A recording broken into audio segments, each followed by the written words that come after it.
وإن كنتم على سفر ولم تجدوا كاتبا فرهان مقبوضة فإن أمن بعضكم بعضا فليؤدي الذي اؤتمن أمانته وليتق الله ربه ولا تكتموا الشهادة ومن يكتمها فإنه آثم قلبه والله بما تعملون عليم. لله ما في السماوات وما في الأرض وإن تبدوا ما في أنفسكم أو تخفوه يحاسبكم به الله فيغفر لمن يشاء ويعذب من يشاء والله على كل شيء قدير.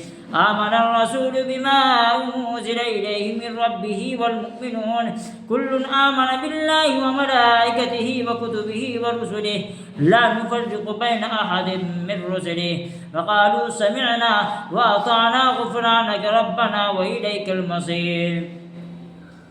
لا يكلف الله نفسا إلا وسعها لها ما كسبت وعليها ما اكتسبت ربنا لا تؤاخذنا إن نسينا أو أخطأنا ربنا ولا تحمل علينا إصرا كما حملته على الذين من قبلنا ربنا ولا تحملنا ما لا طاقة لنا به واعف عنا واغفر لنا وارحمنا أنت مولانا فانصرنا على القوم الكافرين. صدق الله العظيم.